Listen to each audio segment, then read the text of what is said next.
Who are these people? What's up, everybody?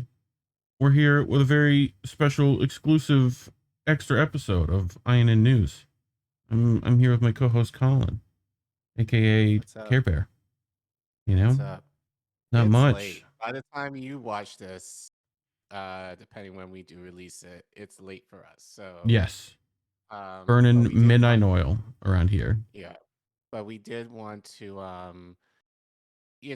obviously, those of you who know, Tara Reade is a colleague and friend of ours at INN, and we just wanted to share our 2 cents regarding the interview that she did with Tucker Carlson that was actually released on Monday. And to be transparent, we knew this was happening, but obviously, due to reasons, we couldn't say it until the interview was released. So, but the interviews has, as we expected, has taken quite. People had some things to say regarding it, but we just wanted to kind of share our reflection on it, given, obviously knowing Tara personally, but then, obviously watching the interview, and we did have the opportunity to watch the full interview in its entirety, which if you're able to, we'd highly recommend you do.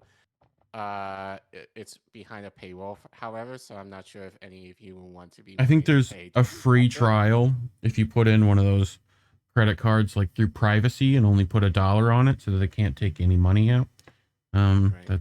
That's how I managed, but But we do have some thoughts that we wanted to kind of highlight. yeah. That I don't think anyone has talked about in light of watching the whole video that we did want to, share tonight. Yep. Or whenever you guys watch this. So we start with Tara's response after the interview aired on Tucker Tonight, I think he calls it, right? The full hour-long went out as of recording this morning, I think, on Tucker Today, which is on Fox Nation. But anyway, Tara says, I was interviewed by Tucker Carlson, and he treated me with kindness as I spoke about that very rough experience of sexual assault by Joe Biden when I worked for him in the Senate. I hope there is investigation into Joe Biden by Congress for what he did to me and to all of us. So that's her statement. Any thoughts on that? I mean, no, I mean, given that what we've known about her, at least for me, for the past couple of years, the fact that it hasn't been investigated, well, it makes sense because Biden is a Democrat. And, Democrats are rallying behind the party/team. So obviously it's not going to get the attention that we feel it deserves. And I know that people are kind of like, well, she should have gone on Tucker. You can say whatever you want, but really Tucker is the only person who's willing to have her on. So, which we'll get into. Yeah. But yeah, so he aired this last night, so we'll get into that first. And this is what got some play today. Here, if I click the play button there. So you may have read in the news that Joe Biden just made America a little better by signing the Speak Out Act into law. It's supposed to combat sexual harassment. But what you probably didn't read is that Joe Biden himself has been credibly accused of sexual misconduct, and not just by his own daughter, whom he showered with. In the presidential election of 2020, Tara Reade, a woman called Tara Reade, emerged to say that while working for Joe Biden in the U.S. Senate, he sexually assaulted her in a violent way. Most of the media buried the story. And we'll be honest and admit that we didn't know what to think of it. But we finally sat down and talked at great length with Tara Reade to hear what happened. And we were completely convinced that this is real and that she was able to prove it. The whole story is part of a brand new episode of Tucker Carlson Today, but here's part of it.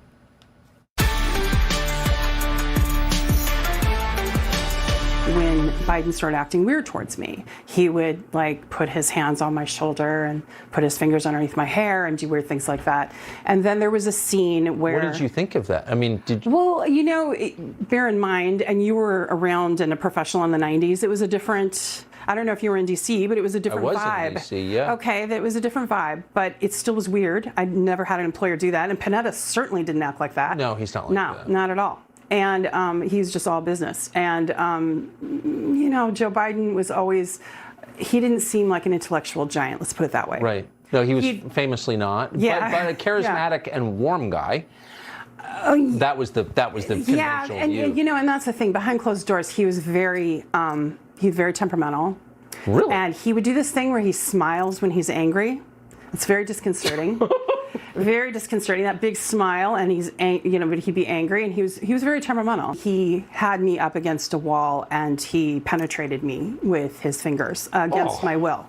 And I, you know, it wasn't just the assault though. It was everything to do with, here I am, this young staffer, and he did this, and then I made him angry. And that's like someone you don't want to make angry. Because I said no. I just think it's, I've got to be honest, one of the reasons I didn't know what to make of your story was I've been a man for, 53 years. Yeah. I've never heard of anything like that. Like that's, men are kind of piggish, as we know, and they do piggish things.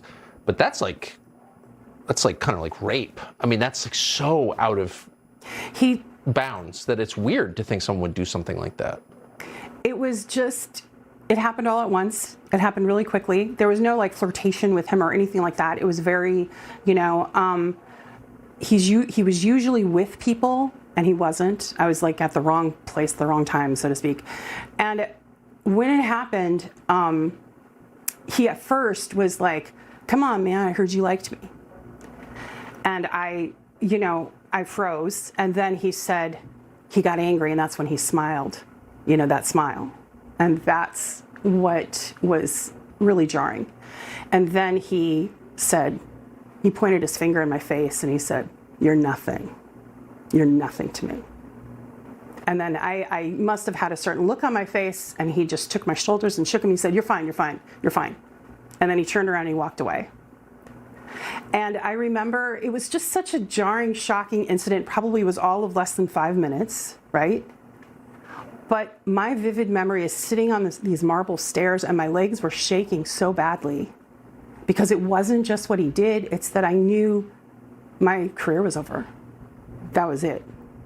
Like I had said no, it was an awful thing, and this was the end. He used his power and resources to silence me. And I'm going to share something with your audience. They took a cannonball to my life. Yeah. They went after my family. So when that day, when he did that assault, he took my future. I didn't want to sleep with some senator. I wanted to be one. And that day, it ended. The cruelty she describes, not just an unwanted advance, not just the sexual violence, but the meanness to her from Joe Biden and from his staff and from people throughout the Democratic Party will just absolutely blow your mind. It's really offensive to anybody, not on partisan grounds. Just as a human being, you can't believe people would act that way, but they did. So we called the White House and we asked them for comment on what Tara Reade told us. Of course, they didn't respond. You can watch the whole interview tomorrow morning on Fox Nation. Also on Tucker Carlson today, we have a What? Also on Tucker. Something on Tyson. Anyway, thoughts, Collin?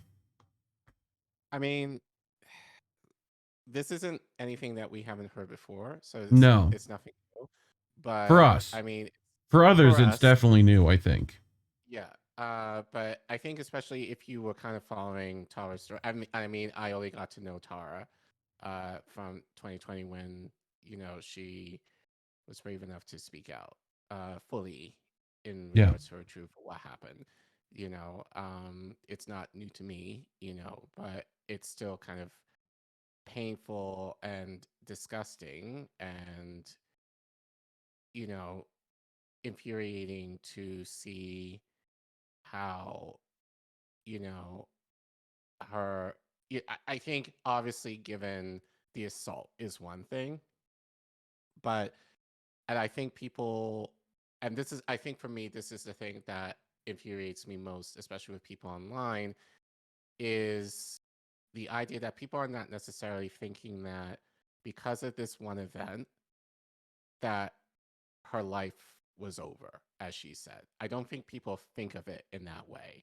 And No. so, it's just more in regards what I've seen online is that, oh, she's doing this for attention, or she's a drifter, oh, she's this and oh, she's that. And it's like, well, the reality is, here is this senator, now president, who obviously had power over her and took advantage of that, and basically had the means and still has the means to really make her life and the life of the people that she's cared about irrelevant. Well, and Right? this, He has the power to do that. like, And this connects to so many problems, especially when she came out, what was happening when she came out.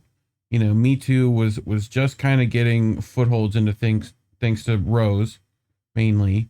And the stuff that, like, having worked with Tara behind the scenes, the stuff that she goes through whenever she posts anything, let alone something along her assault, which, trolls come out of the woodworks more, you know, right. like, it's frustrating. So, and that's just for me outside of that, the things they talk about her, she was convicted of perjury, even though that was through character witness. And like, there's a lot going on that is constantly brought up, that she's a Russian asset, so on and so forth, that we all get accused of from time to time.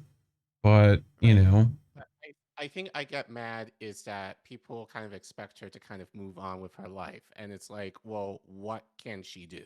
right. Really? Like, what can she do at this point? She's essentially been like the worst possible version of blackballing there is. Yes. You know, like Yeah. she And when can't. you majored in legal studies and political sciences, like, your job as a congressional intern can make or break your entire career, you know, like, to have her be ostracized over this, you know. But I wanted to, showcase a few tweets while we were here. Mm. The Green Gin writes, I didn't want to sleep with some senator. I wanted to be a senator. I'm in tears. If you don't believe Reade Alexandra, you are spiritually and ethically bankrupt. How about I unzoom so people can see that? That would work, wouldn't it? But yeah, I mean, I think that's the thing that I'm noticing, that there's definitely ones that come out of the woodworks that still call her a liar, so on and so forth. When I think, if you can look at Joe Biden's entire record, not just on this case, the guy's not honest. The guy still, his own daughter writes in, her diary that he sleeps or takes a shower with her, right? Right. Like, I think that, and I think a lot of members of the left are silent because it's against Biden. They I want would to think it's define. not credible. I'll be very careful to define left. I Yes. wouldn't say anyone on the true left Yeah. is really. I think mostly is in support and solidarity for Tara. It's mostly a lot of people in the center, a lot of liberals who, when it was Trump, were all about, oh, let's go after Trump. But then again, when it was Biden, then they've been complicit in the very thing that, again, if it were Trump or anyone else in the Republican Party for that matter, they'll be having a field day. So Yeah. it's just another example of the inconsistency of just, playing for the team, for your team. It's fine to go against the opposite team, but then when it's on your team, you have to kind of play. You have to kind of play the ostrich with the head in the sand in terms of like any misgivings that your team is doing. So yeah, and ultimately, as I said, Tara's been essentially blackballed, permanently Yeah. for the rest of her life. And I think people don't think of that. Is what would you do if someone with that much power, you know, is able to take your life away within a second, you know?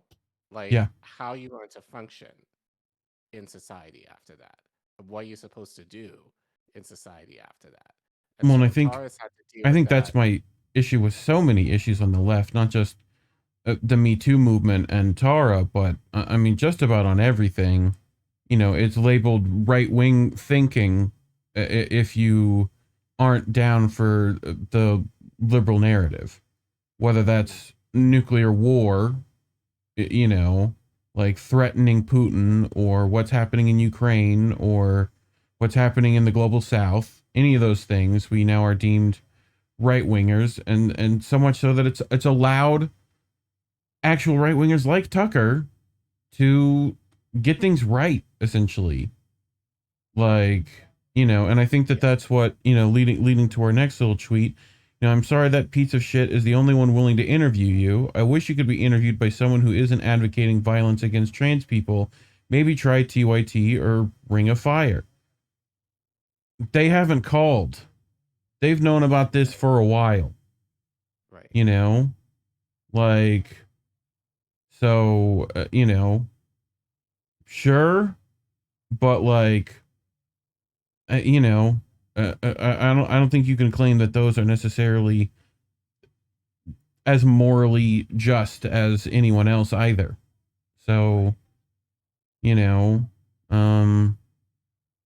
at least Well, it's Tucker's funny willing to because step up and put her on. I know he has his own motives, but I think it's funny and kind of hypocritical of TYT, especially Anna Kasparian, who basically did a Me Too yes, against Jimmy Dore.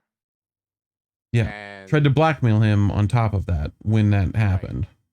but yet, from what I know, and currently, she hasn't talked out. She might have, but from what I understand, she hasn't spoken out against what happened to Tara Reade. She hasn't spoken Yeah, out in her defense. I know Jimmy's Or anything like spoken. I'd love if Tara went on the show to speak on it, but until then, but yeah, I mean, it people like this, hi Tara, Tucker is clearly desperate to exploit your horrible experiences for purely political reasons.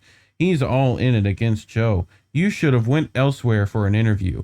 Maybe try David Pakman or Sam Cedar would have been a better setting, in my opinion. Why do you feel that way? For one. For two, I'll let you know if they ever call. Like, right. Her story has been out for over 2 years. yeah. If people were really interested, and this is one of the rare moments that I'll give him credit, like Ryan Grimm picked up the story, Katie Halper picked up the story, Crystal Ball initially picked up the story when it happened, and Tara got some recognition from that, in 2020, but not since. No. So so even them, I would argue dropped the ball, just for the story, probably because either they were allowed to, or and I know Katie tried to help Tara and try and find an outlet Yeah. that would take the story, and no one would, Right. so but the story's been out there and nothing has been done with it since, and that's been my frustration. Is this should be talked about in the seriousness of, and I forgot the woman's name that went against Kavanaugh right now, but um yeah, it should be everyone was talked talking about about, in a similar manner to that. Yeah. right, or at least even when people thought that, oh, there could be some holes in the story, there was some sense of respect, even Yeah. from Republicans, Yeah. regarding that they knew, that they couldn't go at her in the way that they probably would have wanted to because it would have looked bad on them and their party if they did. But it's okay for the Democrats to kind of push this aside and almost not mention it. Well, I think So, I think it's the details of her story that really make a difference. I think there's so much ancillary stuff around it that she remembers that it'd be really hard pressed to find to find falsity in what she says. In my opinion, she's been consistent on this story forever. And I think she talks about it more in depth here in this Tucker Carlson Today interview, which luckily we brought a few clips from. So, but I think she talks about her mother wanting her to call the police. I think this is this clip that you asked me to grab. yeah, So we'll start with that. so. My career was over. That was it. Like, I had said no, it was an awful thing, and this was the end. And I remember that realization kind of like, it's almost like you feel like an elevator drops. It was like that. So it took me a minute to like gather myself, but it didn't occur to me like to call the police or do anything because, it was back then and that's what. Well, you're right in the middle of it. You work for the guy. Right. And also, it's so shocking that, I'm sure it must have taken you a while to metabolize that actually happened. It did. And then I kept rationalizing it that, did I do something wrong? Like immediately my mind was racing. What did I do? What did I do to cause this?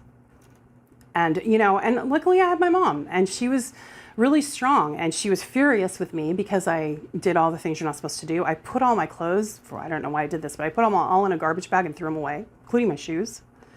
And I took a shower. You were wearing? Yeah, everything when I went home. Well, that's not weird. I think that's understandable. I just was so like disgusted, angry, whatever. I called in sick. And then, my mom was screaming at me actually on the phone to call the police. And I said, they're there to protect the senators. They're not there to protect us. That's true.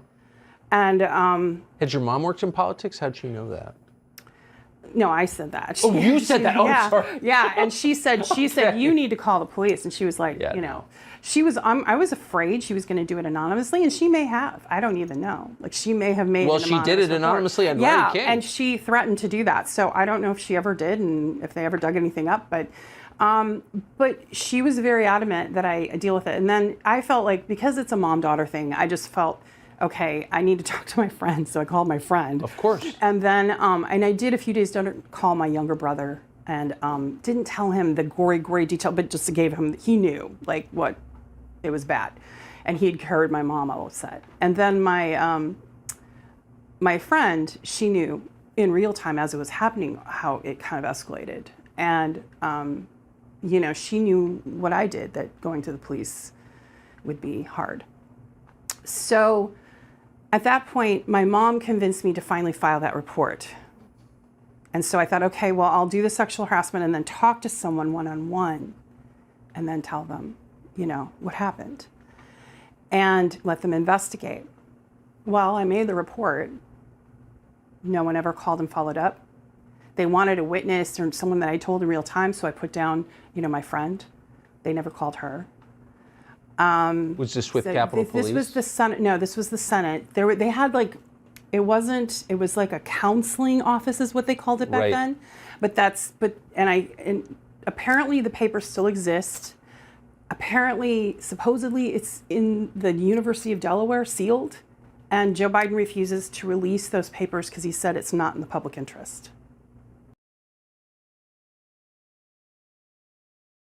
Not in the public interest. Yeah. And I remember that back in 2020 that,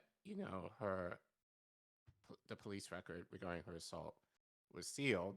And I have to remember, I believe that when this was, Mika from Moline Joe, I think asked Biden about this. Yeah. What's the deal with those papers? And I forgot his response.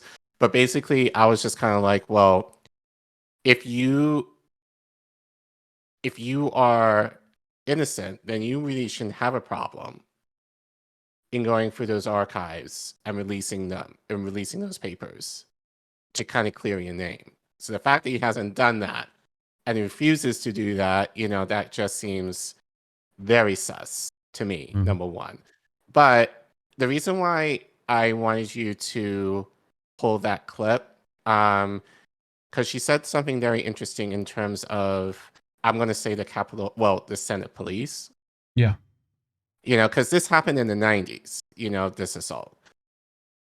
The idea that she said, the police aren't there for me. They're there for the senators. Yeah. It's very much reminiscent of,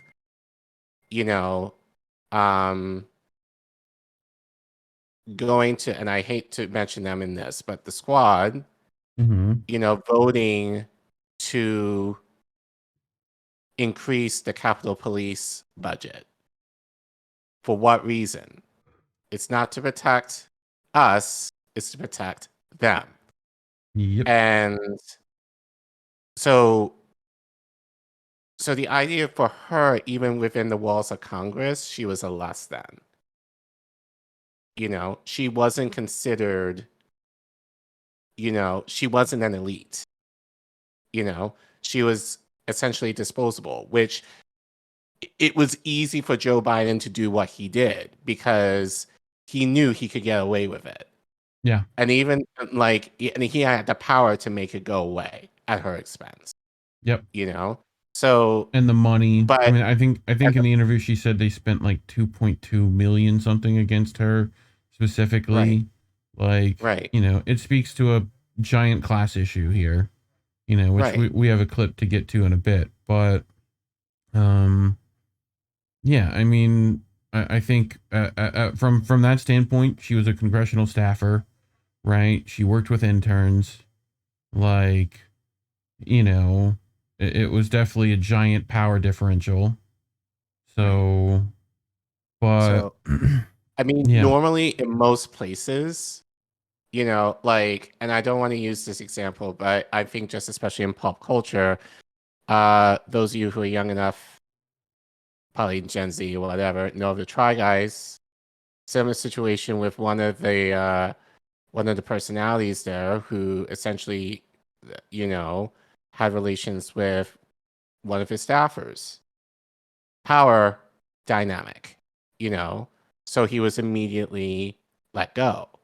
Yeah. So in matter of private business, under normal circumstances, that kind of behavior should be punitive. Yeah. But in Congress, it's almost like this is expected.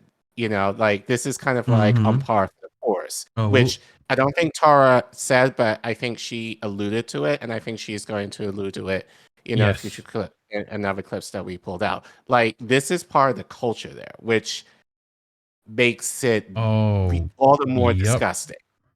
So, here is, and she said it in a passe, and I'm glad Tucker caught it and dove a little deeper there on class stuff. So we'll play that one.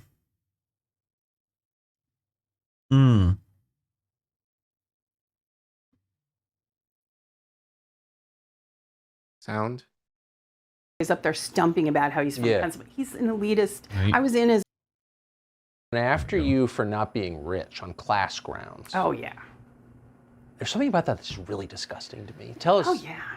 Democrats, right? Because they're all for the working class. Joe Biden's always up there stumping about how he's from Pennsylvania. He's an elitist. I was in his office. I hired the interns. Those interns that I used to hire, you know who they were? I would get a folder with the VIPs. They were all sons and mostly sons, some daughters from the, Bristol Myers Squibb, not Bristol Myers Squibb, DuPont, excuse me. Yeah, from his donors. Yeah. Yeah, DuPont Corporation, because that's who Ted Kaufman worked with. But not just any workers. They were from the board. So you're talking very wealthy trust fund kids. I went in, marched into Ted Kaufman's office and said, we need more diversity in this office. And can we have, and he was, no. And then finally he said, okay, 50%. 50% can come from somewhere other than DuPont. But that's who you're dealing with. That's who you're dealing with. There's such, I mean, the hypocrisy, you know, and that's the thing. I'm not a Republican, but I respect the fact that Republicans are who they are. You can see who they are. With Democrats, the wolf in sheep's clothing is, it's infuriating. Yep. Yeah. How often do we talk about this? I know Frequently. Armian talks about this a lot. I know Savvy talks about this a lot. I know Harlan's Media talks about this a lot. Like, and Savvy actually just talked about this yesterday regarding Maxwell Frost, who basically got turned down for an apartment because his credit was shit. Is shit Mhm. currently. And like, Congress is not built for the working class. Never has been. Probably, well, I don't want to say it probably never will be, but you know, like you have to come into money. So I think it kind of goes with saying the idea of, and I'm not all Justice Democrats, certain ones like Cory Bush and, you know, Maxwell Frost now, and then a couple of others who didn't necessarily come from money or didn't come in with certain type of privileges. Do you know how vile of a corporation DuPont is? Like, in Yes. general, between I that can and Dow guess. Chemical, like, I can guess. yeah, I mean, these are the I people can who. guess. Like, You ever watched like- it's called Foxcatcher with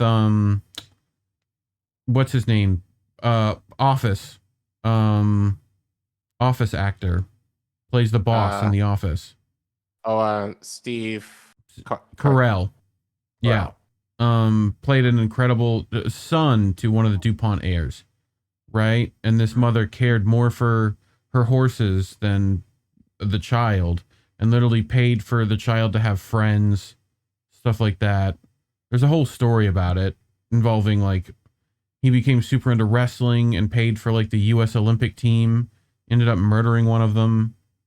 Like crazy. There's a whole multiple documentaries I think on it, but yeah, I mean 50% that they allowed for, only 50% can be from DuPont.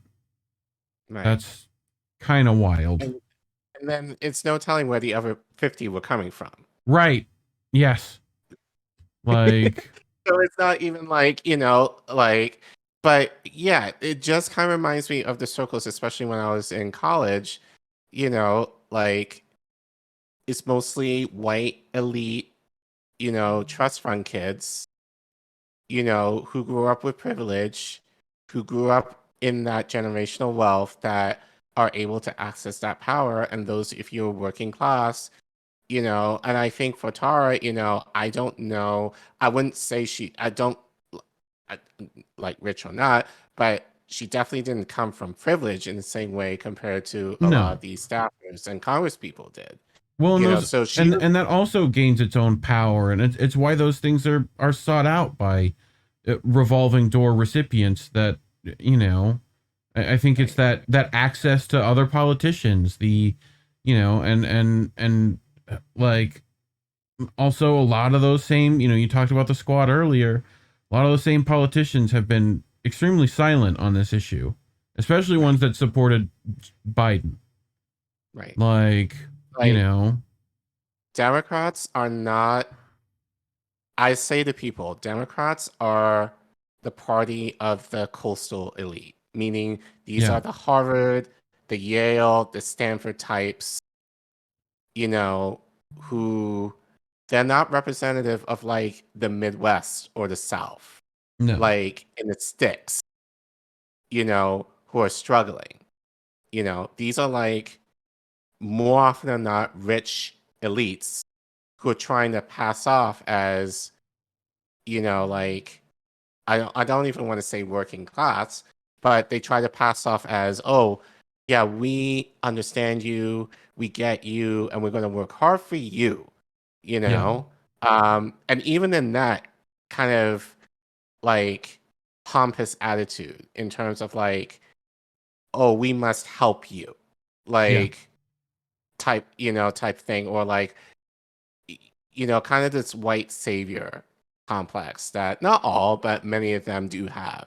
So, but I think Tara kind of says it here, and I'm glad she mentioned it. You know, like, that's the reality of what it's like in Congress, you know, in terms of like the elitism and kind of like this pompous standing that for most of them, you know, you cannot get in there without some sort of privilege or some wealth or both. Right. And so And the fact, honestly, go ahead. Well, I was just gonna say, and any like questioning that will get you thrown out, will get you, you know, ostracized yourself. So, you know, you have to kind of play along there. So, Right. which, you know, Tara kind of says a lot of this in her clip. Why do we keep having it zoomed? God, terrible. But yeah, this is her wrapping up with Tucker, and we'll finish up after this. Like if you want to sleep with your staff or whatever, which is very common in Capitol Hill still, you can do that, and I'm against it, but there's an erotic component to it, right? It's an affair. Well, you're describing, there's nothing erotic about that at all, like at all, for man or woman. So like, what the hell? He was just, I don't know. He was taking his out on me, like whatever it was. My mother said it was a power move because what was interesting was my last encounter with him. You know, when I used to see him once in a while, because I didn't see him every day. And remember, I was a low-level staff. Right. Like, I didn't see him every day, but I saw him sometimes because I supervised the interns and there was things that happened and, you know, he was there for some functions or whatever. But, like, what was interesting was he'd see me down the hallway or whatever and he would wink and smile at me or whatever, like people do, like in acknowledgement. And after that event, after the sexual assault, he would see me and he'd look straight ahead. He wouldn't look at me, right? But then the final time was, there was something with the interns. I can't even remember what it was, but we were in this room. He came up behind me and my back was to the door. He came up behind me, put his hand on my shoulder, and I felt the hand, and then his thumb underneath my hair and up there. And I thought, and I just froze. I remember I got nauseous and I froze because I was really scared because I knew he knew that I was filing the report, that I had filed the report, what had happened between us. And I told my mom immediately, of course, I called her that day, and she said, he's showing you who's in control. He's showing, it's all about power. And that's what I came to know. This isn't an isolated incident. And that's why we're talking about bigger issues. Right. No, it's because totally the true. Democratic Party is using almost authoritarianism. You know, I mean, I think, and for sure, you know, in their approaches. Like, you listen to AOC and it's like she wants to be a dictator. I mean, like, I supported AOC. Yeah. And there's something else I want to say about that. I went to some of those politicians before I went to public. I went to my representative, who was Kamala Harris. I went to Dianne Feinstein. I wrote them. I wrote to Bernie Sanders. I wrote him. I wrote to AOC twice. I had people reach out to AOC. And do you know what they said to me? Nothing. I got a fundraising campaign letter from Elizabeth Warren. I think one of them answered me that I wasn't in their district.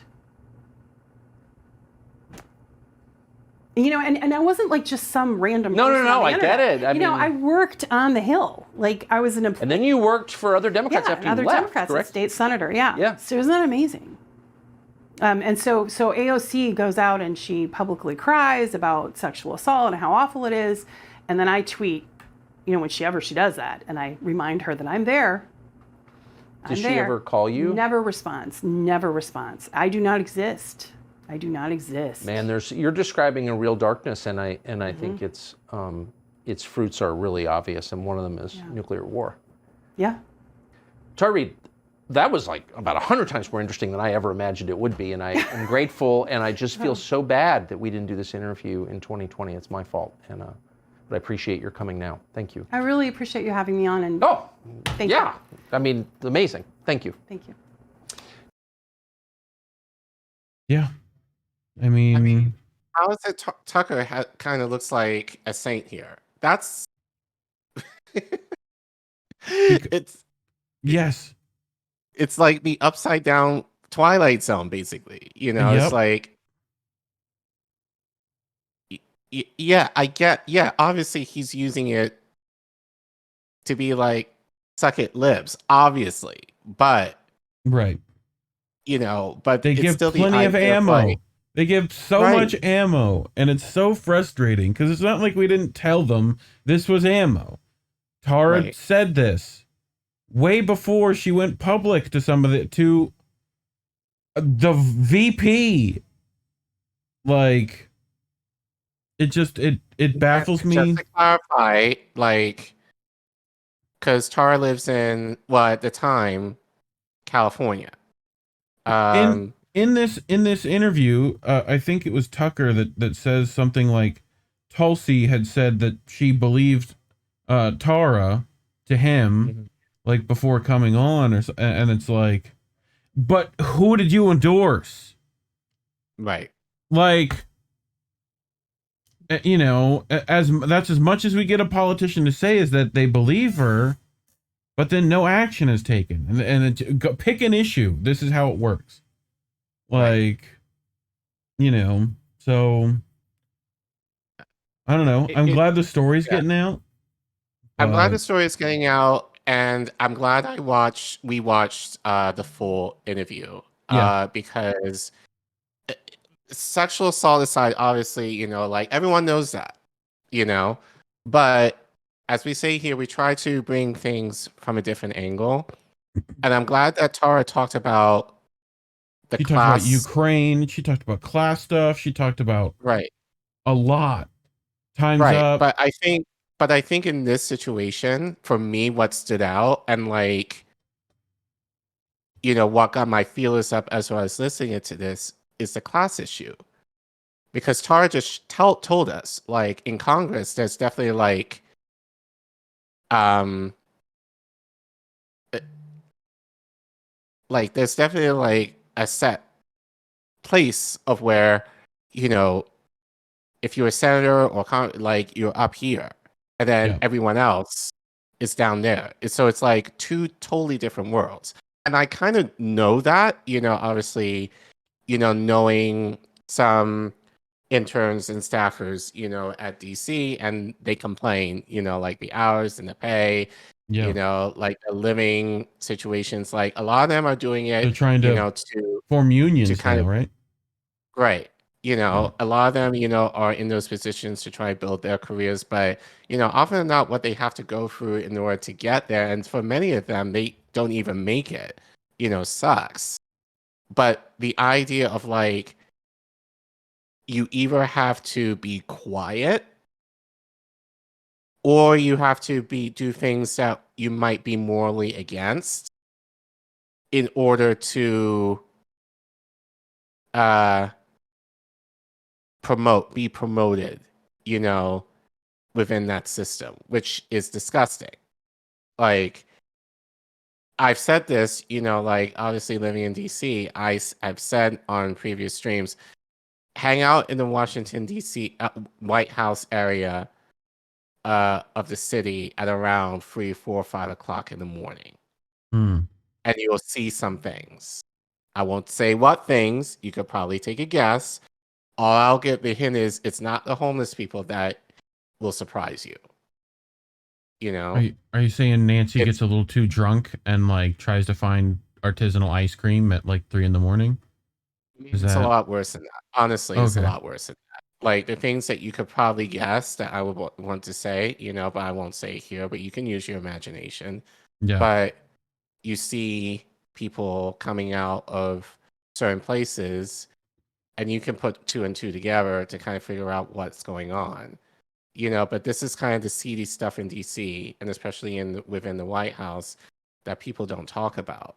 But there's definitely like a class divide, even in Congress, you know, that I'm glad, you know, granted, yeah, it's Tucker, but I'm glad Tara called this out because it very much shows how the class divide is very much integrated in Congress as much as it is integrated in our lives. And I think that makes it more of a reason why we need to talk about the struggles of class a lot more versus cultural shit that really don't do anything as far as divide us more. But the idea of like class is what unites us all. Well, So and I think showing solidarity in those regards is super important. You know, I know if you're wondering how you can help but Tara's fight, just showing your support generally, like Homer Simpson, Bart, God. But I think putting that out and supporting her work elsewhere, which luckily we've been able to, push Tara's voice long enough to get her heard by people like Kim Iverson, who now, employ her, which People had God bless you, complaints about Kim. that too. Yeah, Yeah. and people had complaints about that too. Why is she working for Kim? Look, like Kim gave her a job. Kim gave her some stability. No one else was doing it. Yeah. No one else was paying her So, rent. right. Like, we were here for that. Like, people assume that because her name is her name, that she has a lot more support than she does, and she doesn't. So, appreciate all that. I think she's going on Savvy Sab Sunday. So people should go check that video out as well. She was recently on Kim herself, talking about this interview with Tucker, among other things. And she has a podcast on this network.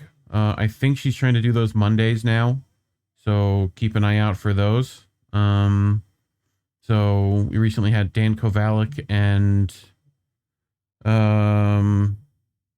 Polonyansky. I want to say Peter, one of those. That was excellent, talking about their appearance on the UN where Tara was shunned and kept away from speaking by, people involved with the Biden administration, as always. So anyway, anything else? I think that's just about it.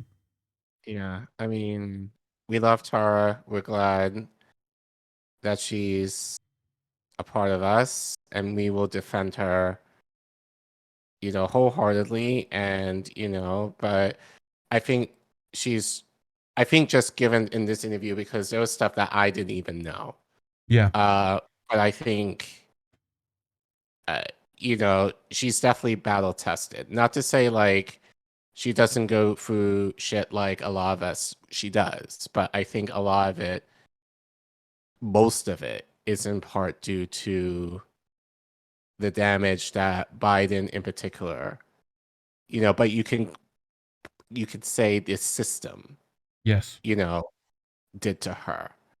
And I think that's very reminiscent for a lot of us of how, it could not necessarily what Tara went through, but it could be like no healthcare or not making a lot of money or like, not being able to eat enough or your housing insecure. Like these are issues within the working class that we deal with. And again, Tara went through something a little unique, in terms of her experience, but she can relate to a lot of what the working class is going through because I mean, yes. she's practically there in a lot of ways. Oh yeah, she has trouble paying her bills and has children to take care of, and like it's hard to keep a roof over your head out here right now. So the bonus of being smeared and not being able to get work, not being able to work, not getting death threats because she Yes. spoke out. Yeah. So They contacted her children. Right. So that's people who are calling her out for shit, like because she went on Tucker. Like, you need to check yourselves because you do not know what she's been through. You do not know the damage of what this this person in particular did to her. And I would like to see you try to do what she's been able to do with very little support and still being able to amount to what she has already amounted to. And she couldn't have done it without the positivity that around her that also exists. So please continue to show her that, So I think that's the important thing. She gets a lot of negativity. Yeah, we're not saying you have to agree need with to her weigh and out. everything. Like, I don't, Yeah. and Tara knows that. But for a good majority of it, like, I understand where she's at. Yeah. And, and I respect that. And so I think really for us, we hope, I think just especially within the network, that people can respect her, for what she had to deal with and what she needs to do in order to live, Yeah. And again, you can't excuse what she has to do because she can't do things in the normal way, quote unquote, that people kind of take for granted. Not Well, and it's everybody, but similar many to, people do. do you remember we did a story on Rose and Larry Elder, Yes. right? And that we ended up finding out there was a lot more of that story behind the scenes that wasn't covered, involving them, people that then testified to having been assaulted by Weinstein, ended up calling Rose to not publicize her story, Right. So I feel like there's parallels here too, to where people were super upset at that and called Rose a right wing whatever, but obviously she did not want to support a Newsom, Right. So, and it's not like she didn't say this then, but Right. anyway, we appreciate all of you and all your support as well. You can find links to all the people at INN at that little URL you see scrolling that way, indienews.network. If I could get Tara to remember that would also be useful. But yeah, you can find Tara's stuff there, and at tarareadpodcast.com, I think, is hers. So I but it's in there in one of our link trees. So otherwise, I think that's it. Yeah. Am I missing anything? No. No. Okay. Depending when we release this, but watch our clips from our regularly scheduled podcast. Yeah. During the week, and then stay tuned for our other friends in the network with their shows. Yes, sir. Yep. All right, fam. I think that's us out. As always, labels are bad. Stay independent. Good night, fam.